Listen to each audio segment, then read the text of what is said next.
Welcome everyone to the Monday, February the 8th City Council meeting.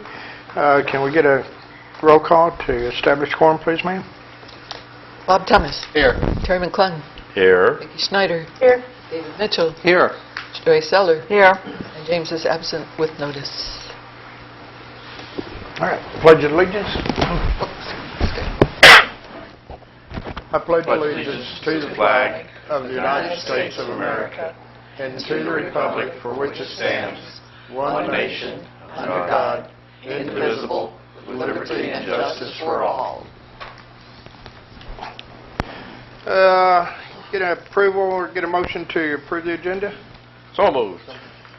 Any additions? Yes, sir. Could we possibly add to new business financial reports? Oh, second. Okay. Any other? Get a motion to approve the agenda as amended? So moved. Second. All in favor, signify by saying aye. Aye. Aye. All right. Motion to approve the minutes. So moved. Second. Any additions, corrections? All right. All those in favor of approving the minutes as submitted, signify by saying aye. Aye. We got commission reports and some items on here.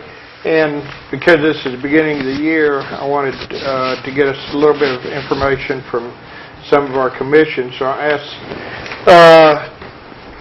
the Planning Commission and the HDC if they could give us a little brief summary of what's happened and where they're going. And so I think Steve is here to help us out on the Planning Commission for tonight. Right Yep. here.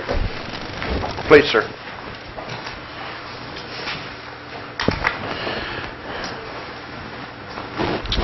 Hello, everyone. My name is Steve Beecham. I'm the chair of the Planning Commission by short straw.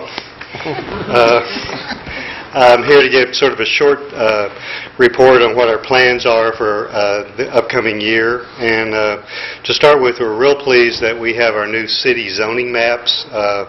Glenna Booth has been working very hard for the last couple of years. We're within about the last month of actually receiving them, but I think at our meeting tomorrow night we'll actually begin working with them a little bit. So it should help everyone at this table as well as citizens. And these maps will be posted online with a really high resolution so you can look on your computer and keep zeroing in until you can actually see your own house lot, and the clarity on it is really good. So we're keeping our fingers crossed that all that happens within the next month to 6 weeks. Also, the planning commissioners will be attending training sessions this year, which we try to every year. It's part of what the Arkansas Planning Association offers, and they're meetings where we get to meet with other planners through the state. One of the good things is we just get to talk one-on-one with people from other cities about what they're doing, as well as hearing lectures and things like this. So that's a good thing for our education. We're also pleased that we have one of our members, Woody Acord, is on the mayor's City Developmental Committee, and he's been bringing lots of good information to our meetings, and we hope that will continue and that we all kind of work together on helping the city in this way. As usual, we'll be doing our permits, our rezoning, and other applications. We address these issues at each of our meetings. We encourage public input from folks on any issue. If you can't attend our meetings, please attend. Please put your concerns in writing. You can email them to us. You can email them to Glenna. We also have a form if you want to fill that out. But if you just want to send me a letter of complaint about something, I'll try to address it at the meeting, or at least a public comment at the meeting. Some other issues that we're currently in discussion with are food vendor trucks here in the city, which is sort of a issue that left this table and came to our table, and we're going to work on it and send it back to this table, we hope. Tour homes in terms of zoning, the light industrial zone in terms of location, streets and traffic use, just in terms of traffic flow and safety within the city. planned use of some of the streets and things.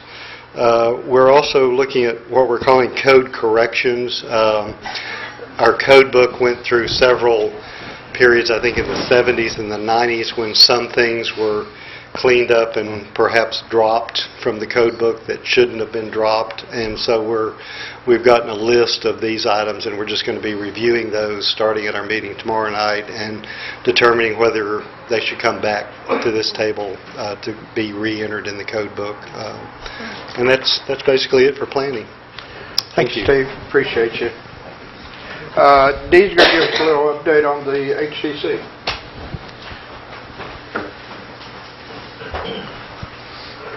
Good evening. I'm Dee Bright. I'm the chair for HDC. And I'm going to give you just kind of a brief what HDC is. The Eureka Springs Historic District, we have 7 commissioners. So we have a full commission, and I think we work well together. The Eureka Springs Historic District Commission is empowered by the Eureka Springs Municipal Code to issue a certificate of appropriateness for alterations of exterior architectural features, demolition, and new construction within the boundaries of the Eureka Springs Historic District.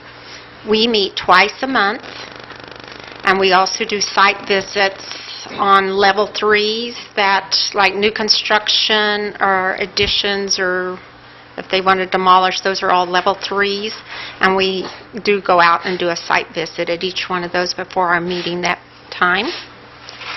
We also use the Eureka Springs Historic District Design Guidelines and the U.S. Department of the Interior Standards for the rehabilitation of historic buildings as the basis of all our decisions. Our guidelines are updated periodically through the workshops, which we are open to the public, and we've had just recently a workshop on roofs and roofing material, and looking at some of the different things. A lot of people are interested in the metal now, and the standing steel seam is approved for the historic district in certain areas. So we're looking at that and kind of redoing some of that guidelines. We'll have one more meeting before we vote on it, so they're open to the public. We usually review about 5 applications a year and anticipate probably that many this year also. Eureka Springs was one of the first districts selected for the Certified Local Government Program in Arkansas, which is, a lot of times you'll hear us say CLG, that's the Certified Local Government. It's a federal program for local ordinance districts such as ours. Our participants, we receive technical assistance and grant funds from our State Historic Preservation Office and the Arkansas Historic Preservation Program. We generally use this money in grants. We call them grants because we do have to apply, like we're applying for one that's due March 4th, and that's for our training this year. We have 2 trainings in Little Rock, and we have a national forum every other year, and this year it's in Mobile. And so if we get enough grant money, we will go to Mobile and take as many commissioners as possible so we can learn. And as part of the Arkansas Heritage Month in May, our commission usually presents a steward awards, and we do that with the Preservation Society. We do them for 20 years, somebody that's maintained a property for 20 years, and the preservation does something different. And we also assist the nonprofit organizations who own contributing buildings in our historic district with applications for historic preservation restoration grants from the AHPP. In 2015, this grant was received by St. James Episcopal Church to restore their bell tower and roof, and the Carnegie Public Library to restore their front staircase. These grants totaled $52,000. So local, and then we bring in the local workers and try to keep that money here in our city, which helps all of us.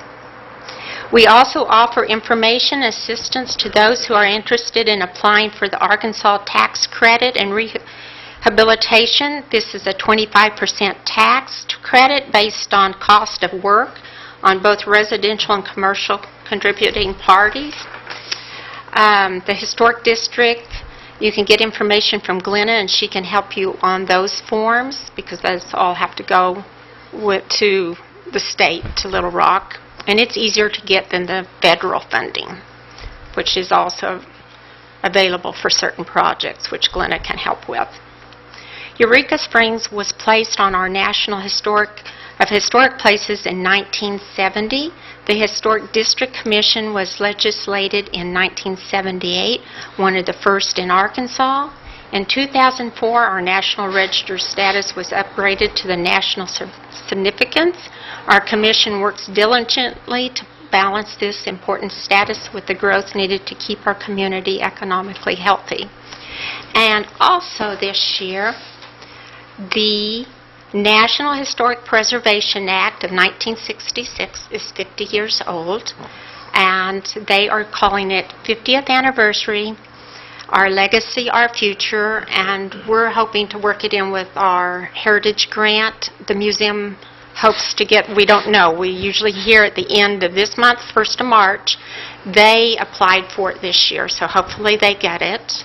It didn't fit the preservation. Last year, Preservation Society got it, and we redid the Centennial mural with that money. So we try to, someplace, Glenna or I try to get that grant every year so we can use that money in our town. Any questions? I know y'all set the rules and the regulations, and when somebody comes to apply for a historic We don't district, set the but rules. now you already have the rules. You set the guidelines that the person's work matches the rules.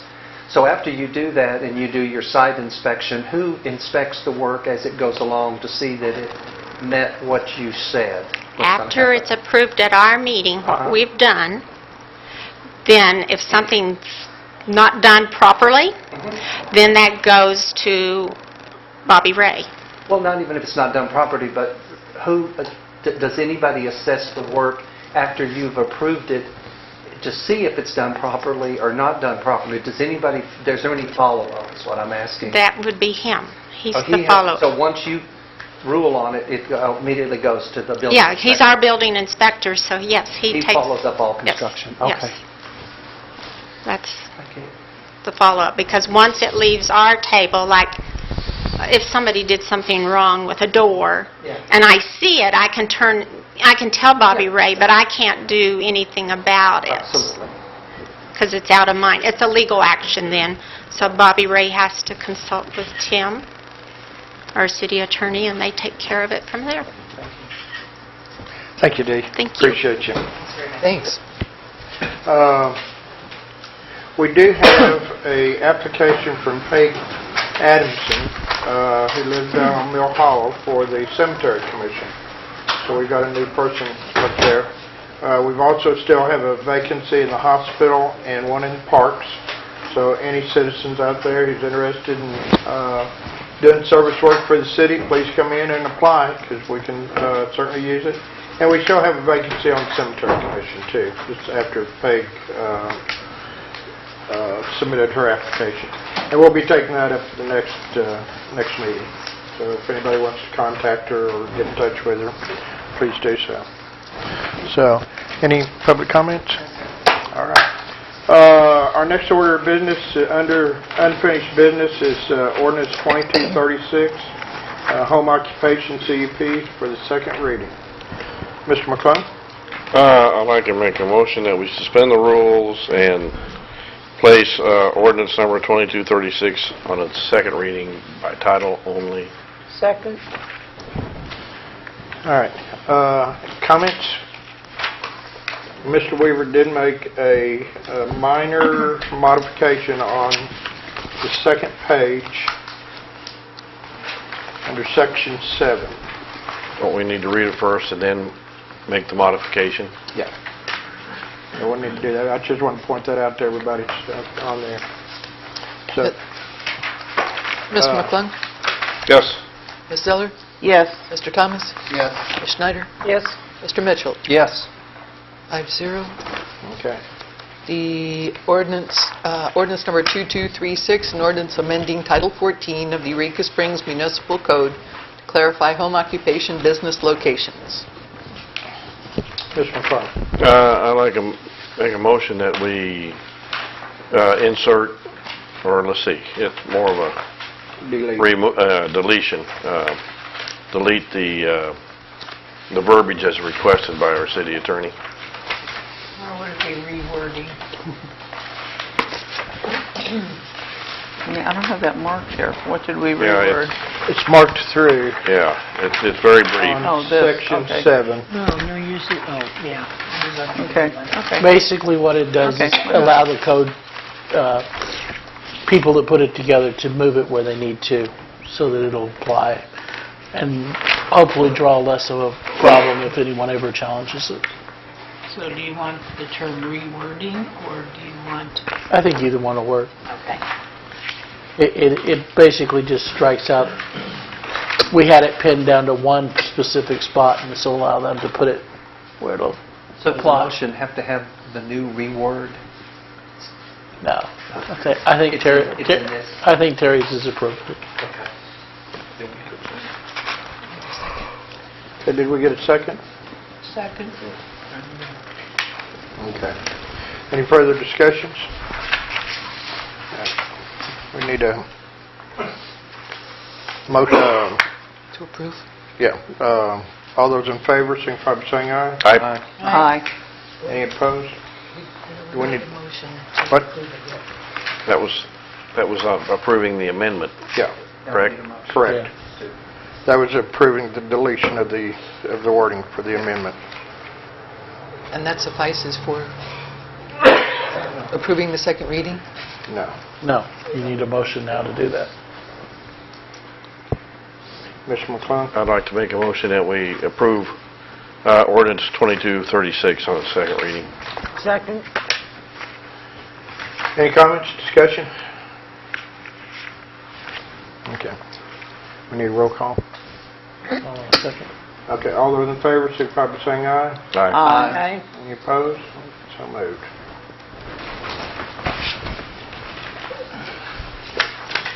Our second item on under unfinished business is ordinance 2237, the home storage of contractor's materials for the second reading. Mr. McClung.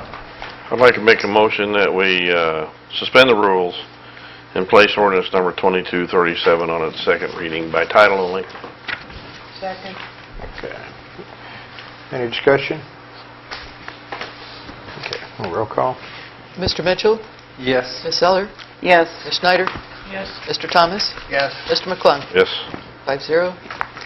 Ordinance number 2237, an ordinance amending Title 11.08.04 of the Eureka Springs Municipal Code to clarify storage at home, occupation, building, contractor, businesses.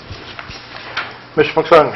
I'd like to make a motion to approve ordinance number 2237 on its second reading. Second? Any comments? All those in favor, signify by saying aye. Aye. Aye. Any opposed? All right, so moved. New business ordinance for rezoning 120 South Main from R1 to C1. Mr. McClung. Motion to discuss. Second? Okay, Mr. McClung. I've read this over as presented to us, as prepared by the city attorney, and I'd like to make a motion that we go ahead and proceed to give it a number and place it on its first reading for approval and approve. So, I agree. Is that a second? Yes, I'm sorry, a second. Okay. The ordinance number will be 2238. An ordinance amending the zoning of certain real property within the corporate city limits of Eureka Springs, Arkansas, bordered partially by West Main Street and Armstrong Street. Whereas the City Council of the City of Eureka Springs has previously adopted planning and zoning regulations for the city, and whereas the Planning Commission has performed its duties with regard to the petition. Now therefore be it ordained by the City Council of the City of Eureka Springs, Arkansas, that Section 1, certain real property at 120 South Main, Block 114, lots 1 through 14 of the Riley and Armstrong survey of the city of Eureka Springs, Carroll County, Arkansas, and better described on the attached sheet, is hereby rezoned by the City Council of the city of Eureka Springs, Arkansas from R1 Victorian Residential to C1 Commercial. Section 2. The city planning and zoning map shall be updated to reflect this change at its next printing. Section 3. All provisions of the ordinances of the city of Eureka Springs in conflict with the provisions of this ordinance are and the same are hereby repealed, and all other provisions of the ordinances of the city of Eureka Springs not in conflict with the provisions of this ordinance shall remain in full force and effect. Section 4. Severability. Should any sentence, paragraph, clause, phrase, or section of this ordinance be adjudged or held to be unconstitutional, illegal, or invalid, the same shall not affect the validity of this ordinance as a whole or any part or provision thereof other than the part so decided to be invalid, illegal, or unconstitutional, and shall not affect the validity of the Eureka Springs Municipal Code as a whole. Mr. McClung. I'd like to make a motion to approve ordinance number 2238 on its first reading. Second. Any further discussion? All those in favor, signify by saying aye. Aye. Any opposed? Mr. McClung. Due to the fact that they've done so much work on this property already, I'd like to go ahead and ask to suspend the rules and read ordinance number 2238 on its second reading by title only for approval. Second. Any comments? Okay. Your roll call? Ms. Schneider? Yes. Ms. Zeller? Yes. Mr. McClung? Yes? Mr. Mitchell? Yes. Mr. Thomas? Yes. 5-0. Ordinance number 2238, an ordinance amending the zoning of certain real property within the corporate city limits of Eureka Springs, Arkansas, bordered partially by West Mountain Street and Armstrong Street. Mr. McClung. I'd like to make a motion to approve ordinance number 2238 on its second reading. Second. Any comments? Okay. All those in favor, signify by saying aye. Aye. Aye. Any opposed? All right, so moved.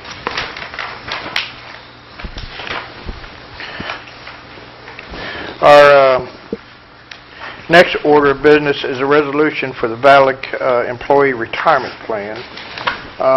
There really isn't any change. This is something that has to come up, I think, every 5 years. And so it's just a standard order of business that we need to take care of. Yeah.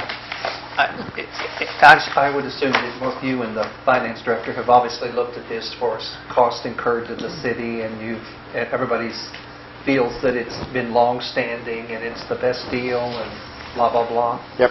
Thank you. I mean, it's something that we need for their Oh, we absolutely for the employees and everything. But as far as administrative costs and all that Yeah. associated with these plans, you found that it's all reasonable. Yeah.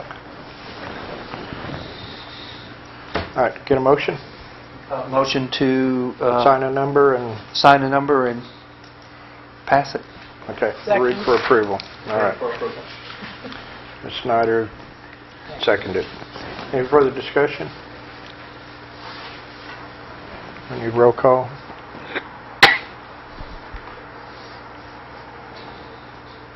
Ms. Schneider? Yes. Mr. Mitchell? Yes. Mr. McClung? Yes. Mr. Thomas? Yes. Ms. Zeller? Yes. 5-0.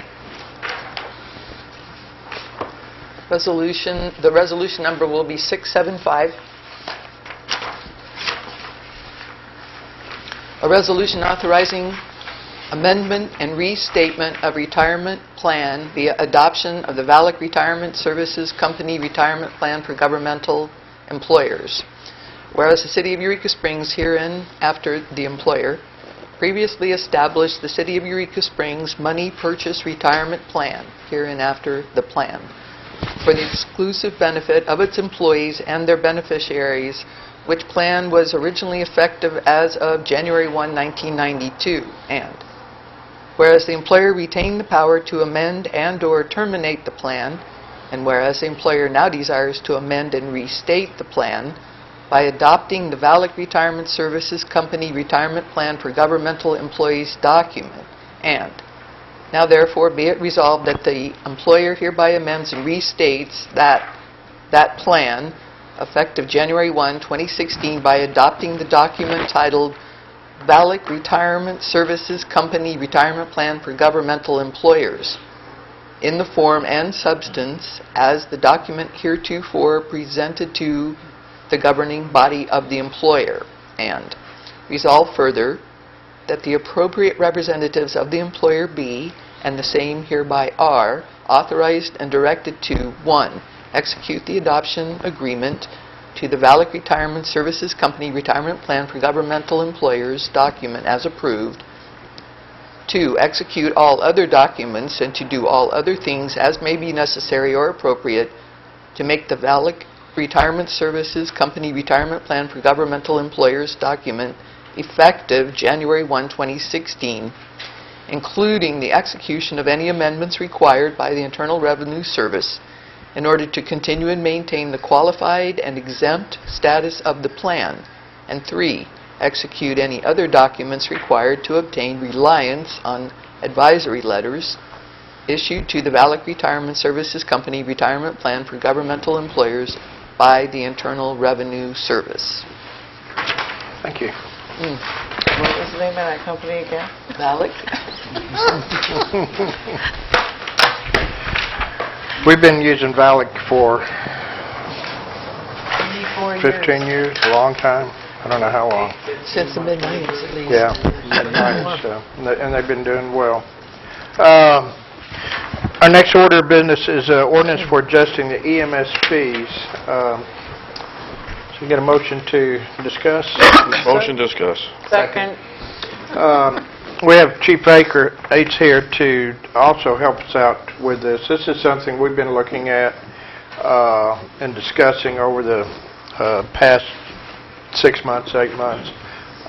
These fees are something that haven't been adjusted in a long time, and while they're not, most of them aren't significant, they are something we feel like needs to be done. We have included a couple of areas in there that we haven't had before. And what we've done is included for your information, and a copy in the back that shows what the current fees are and then what the proposed fees are. So that can kind of give you a go-by Terry, sideways. To look in and Separate see. sheet. Oh. Yeah. And also explains exactly what those fees encompasses. I'm not really, we can discuss this. The chief is here tonight. We can put it on the first reading, or we can postpone it and bring it up next time for next week, next council meeting reading also. Mr. McClung. A couple of questions. One, I missed this earlier when I was looking this over. Based on the differences between the old and the new, and using last year's runs as a benchmark, how much more would it have generated in income? Are you speaking only of the EMS call section or the entire Well, section? no, the whole thing, aggregate. Since a lot of the things that are in here are new to us, that we've not been charging for in the past, I can't give you a definite answer.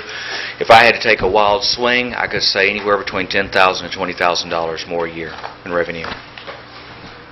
For instance, one of the things that we have in here, which we've not charged for in the past because we had no structure, was ambulance standbys. Because we're a tourist town and we have a lot of events, we're often asked to provide a dedicated ambulance crew that won't be called away to stand by. Since we've had no structure to pay for that, we forked out overtime for extra crew members to stand by sometimes at private events and just ate that cost. One of the things in there is a standby fee structure, and not only for ambulance but also for fire, for standbys for events. You'll also find in there some new charges for if we're going to be on scene for a long time for a commercial incident or a hazardous material incident, where we can now bill for our time and our equipment and our personnel to recoup that cost that the city's been putting forth. They're all legitimate billing procedures. I mean, we're not making something up, billing for something that's not allowable. Or Correct.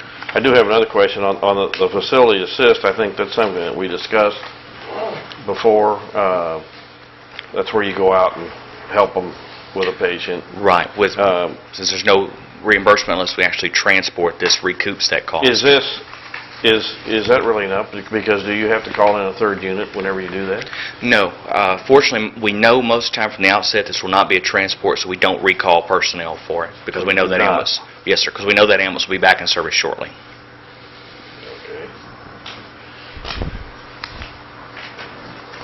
Mr. Mitchell. Oh, I got a chance to look these over, and they look great. As far as things like basic and things that you bill out in the raise there, you've obviously raised this up to where you know that most of the insurance carriers, Medicare, Medicaid, Blue Cross Blue Shield, et cetera, will probably reimburse most of this, or have you gone over their caps?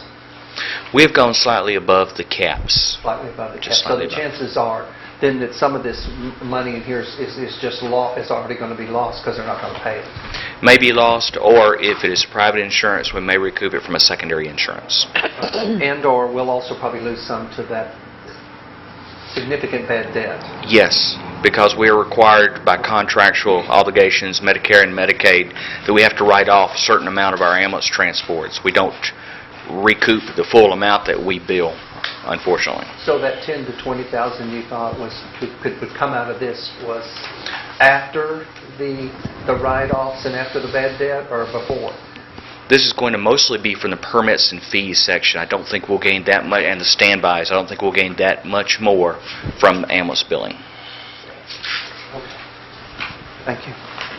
The basic ambulance transport then, is that to the nearest hospital? If there's a special hospital requested, do you add mileage? Yes, it's $10 per mile, whether it be a Okay, basic that's or what the mileage advanced. Yes, ma'am. was. Okay, I see. And do you know, probably I'm guessing, of your Medicare patients, probably 90% of them have supplemental policies? No, ma'am. A vast majority of our Medicare patients don't have anything. They don't have the They money. don't have any supplemental No, policies? ma'am. They don't have the money for it. Wow. We're a low income area. Yeah. Oh, yeah. Yeah. Okay. Any other questions? No, we know the problems. Leave poor guy alone. I do appreciate Mr. Mitchell and Lonnie Clark and the mayor's assistance on this. We've had 2 or 3 meetings now where we've hashed through trying to determine where is our reimbursement, why is our money not here anymore. And we've come up against quite a few brick walls with modern times and reimbursements. But I would like to go on record as having said that the chief has been remarkably candid and open and informative in great detail, and very open to even some bizarre questions on occasion, and has helped a lot. And it's very promising that the opportunity is there to increase some revenue sources for the department. Thank you. What's the wish of the council? You want to go ahead and have assign a number, or do you want to wait and study it some more? Yeah, so I was going to say I'll make a motion to sign a number and read it for the first time. Get a second? Second. Okay. Got any further comments? Questions? All those in favor, signify by saying aye. Right. Aye. Any opposed? Okay. The ordinance number will be 2238, an ordinance amending section 2.44.09 regarding fire and EMS fees and permits.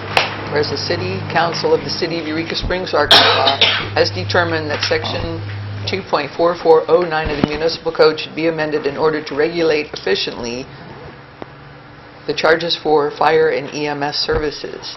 Now therefore be it ordained by the City Council of Eureka Springs, Arkansas, that Section 2.44.09 shall be amended to read, Section 2.44.09 Fire and EMS and Related Services.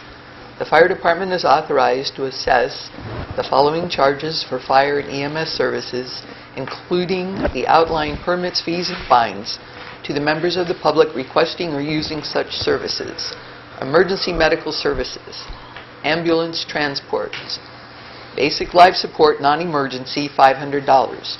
Basic life support emergency, $550. Advanced life support level 1 non-emergency, $600. Advanced life support level 1 emergency, $700. Advanced life support level 2 all, $850. Specialty care personnel, $950. Loaded mileage, $10 a mile. No transport. Basic life support, no charge. Advanced life support level 1, $300. Advanced life support level 2, $850. Facility assist, $150. Standby and non-transporting EMS services. Basic life support EMT ambulance standby, $330 plus $80 an hour. Advanced life support paramedic ambulance standby, $400 plus $80 an hour. Personnel standby, emergency medical technician, $35 an hour. Personnel standby paramedic, $45 an hour. Miscellaneous. Medical nuisance calls and alarms, $50. Out of area resident, $300. Waiting time, $75 per half hour. Motor vehicle accident, $200. Adjustments to accounts for emergency medical services.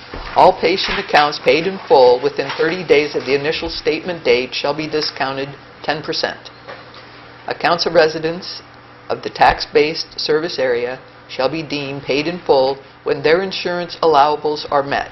Accounts of residents of the tax-based service area who are not insured shall be deemed paid in full when the Medicare allowables are met.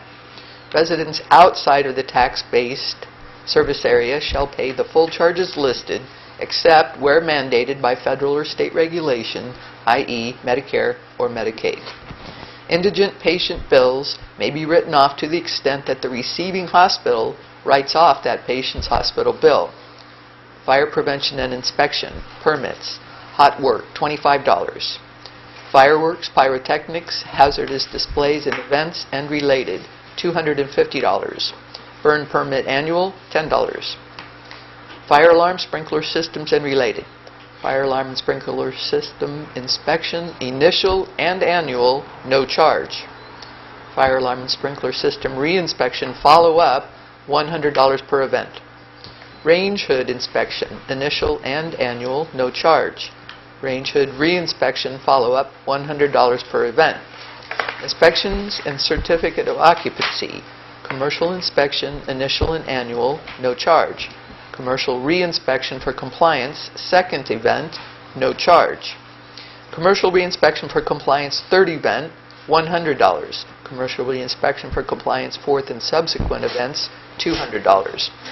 General fire inspection and first follow-up for compliance, no charge. General fire inspection, second follow-up for compliance, $50. General fire inspection, third follow-up for compliance, $150. General fire inspection, fourth and subsequent follow-ups for compliance, $250.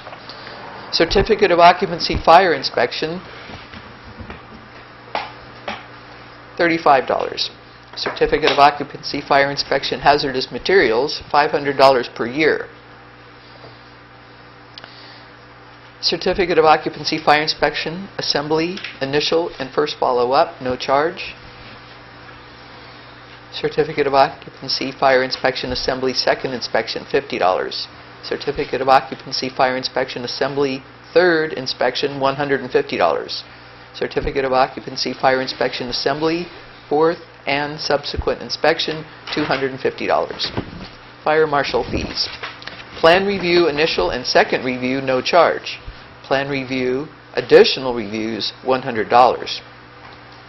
Fire code research exceeding 4 hours, $35 an hour. Fire and rescue. Nuisance, alarm, or call. Nuisance alarm or call, third incident, $100. Nuisance alarm or call, fourth incident, $200. Nuisance alarm or call, fifth incident, $300. Nuisance alarm or call, sixth incident, $400. Nuisance alarm or call, seventh and subsequent incidents, $500. Accidents, motor vehicle accident, $350. Commercial vehicle accident, base rate $500. Commercial vehicle accident per man hour, $35 per person. Commercial vehicle accident per emergency vehicle, $50 an hour. Hazardous materials, chemical spills, and standbys. Standby to monitor and/or mitigate a hazard, base rate $500. Standby to monitor and/or mitigate a hazard per man hour, $35 per hour per person. Standby to monitor and/or mitigate a hazard per emergency vehicle, $50 an hour. Technical rescue. Technical rescue base rate $500. Technical rescue per man hour, $35 per hour per person. Technical rescue per emergency vehicle, $50 an hour. Classes, administration, and miscellaneous. Classes. CPR, $50 per person. CPR skills checkoff, only $25 an hour. First aid class, $50 per person. CPR first aid combination class, $75 per person. Emergency medical first responder city or Western Carroll County resident, $100. Emergency medical first responder class non-resident, $150. Emergency medical technician class city or Western Carroll County resident, $400. Emergency medical technician non-resident, $800. Specialty class rate set by fire chief. Administration, photocopies per city policy, archive records retrieval per city policy, interest charged 5% per month. Return check, stop payment, and related per city policy. Applicability, all permits, fees, and fines contained herein may be levied throughout the fire department service area, both within the city of Eureka Springs and the associated unincorporated fire district as applicable. In addition, the fire chief may levy the appropriate charges and fees for response beyond the designated service area as deemed appropriate. Fines and citations. The fire chief and fire marshal of the fire department are authorized to issue citations for fire code violations in keeping with the City Municipal Code, Section 11.32.06. Those fines and fees pertaining to traffic-related violations shall be as set in Section 8.44 of the City Municipal Code. Administration. The fire chief of the fire department shall be responsible for the policy and administration of permits, fees, fines, and charges listed herein. Miscellaneous. This ordinance shall become effective on, I guess it's 30 days after passage, right? 2016. All ordinances or resolutions and parts thereof in conflict herewith are hereby repealed to the extent of such conflict. Each of the provisions of this ordinance are severable, and the decision of any court having jurisdiction as to the validity of any provision shall not affect the remaining provisions. All right. Mr. McClung. Couple of questions here. I'm not specifically clear on. Fire and rescue, Randy, that's not the same as an ambulance. So if you have an automobile accident 23 South and you respond with an ambulance and a truck, this would be the truck billing. Yes. Here. This would allow us to bill the vehicle insurance for our fire response. Okay. Okay. And plus that'd be the rescue part, that'd be your extraction, anything else that Yes, has sir. to be done. That all falls here. Yes, sir. The other is just really basically transport and life support. Yes, sir. Okay, I just wanted to make sure I got that square. Is that on the billing on the per man hours, is that for as many men that show up, or is that? No, only for those that are trained in that particular incident. For instance, if we had to do an extrication and we had a rookie standing there watching, we would not charge for that person because he is not trained in it and cannot participate. I see, okay. So there might be 3 or 4 that would be billed for, something of that Possible, nature. yes, sir. Okay. Mr. Snyder. Explain your nuisance alarm and call. How does that Sure. work? Being that we are a tourist town with a lot of motels, for instance, we get frequent fire alarms at the motels. What happens in the past is the fire marshal will instruct a motel to make corrections. Well, they don't. And the next day we get another fire alarm call. And the day after that we get another fire alarm call. And that night we get 2 fire alarm calls. And it becomes quite the nuisance. We ask them to get it fixed. We start working with it. We start going through the proceedings to shut down the motel if necessary, which takes time. And in the meantime, for the next 2 or 3 weeks, those nuisance alarms keep coming. And we have to treat each one as if it's a real call, because it may very well be. But that's putting our personnel at risk. Plus, we're racking up the expenses of fuel, mileage, wear and tear, wages, pulling our people out of bed from other jobs or volunteers in. So it's a way to start recouping that loss, as well as encouraging people to please take care of your fire alarm systems.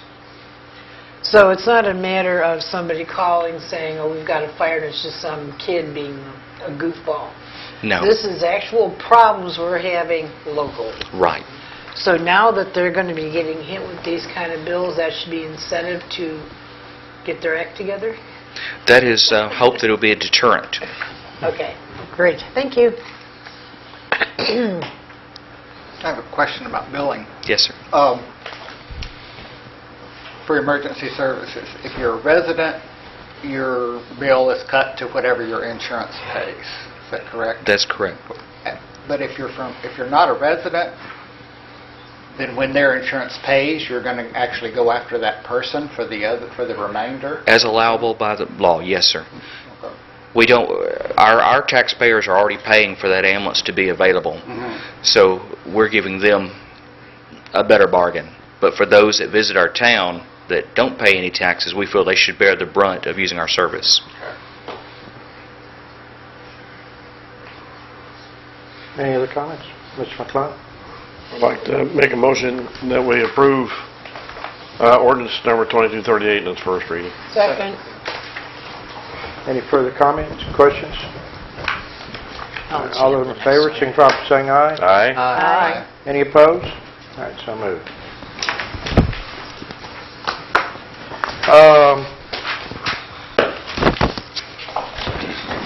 All right, our last item on the agenda, Mr. Mitchell. Financial report. I got a response.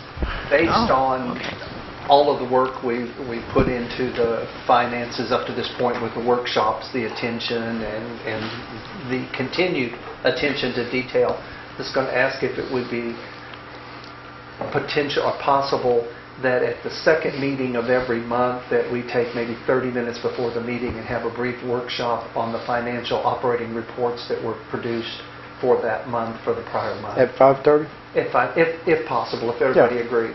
That'll keep us focused, keep the exchange of information going, and Okay, yeah. Assuming that we should have all the reports by that time, so I think that's, just routinely, if people agree, of course.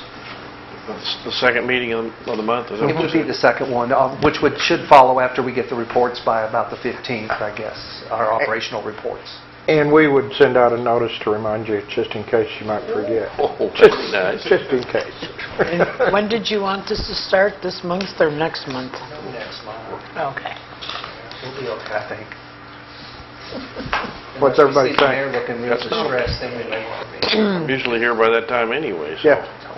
That's what I thought. We had some of the members of the council that actually indicated they didn't want some of the reports, so I'm a little confused now. Well, we'll just go over the basic report that we give you, and then we'll just discuss it. Any questions and comments, and bring everybody kind of a pre-meeting before the formal council meeting. And that's just basically the operational report, that little packet. Yeah, and normally it's just it's informational anyway. It's nothing to approve or disapprove as it is. It's just updating everybody. So we won't be getting 5 tons of paper printouts every month? Well, you'll still get 500, but we'll try to keep it to a minimum. Yeah. Can't help it. I'm a Well, it won't be 500. It'll only be 450. Well, if you don't want it, just tell Lonnie, don't put it in. Don't waste the paper. I know. We'll try to keep yours short. I don't know how we can do it, but we'll try. Does that sound okay for everybody? Mm-hmm. All right, well, we'll go ahead and do that. Yeah, good idea. All right, agenda setting. Anything from anybody? Not from me. No. What? Agendas. No. You got anything for next week or next council meeting? Mm. Okay. How about council comments, Joyce? Well, yeah, I do have a council comment.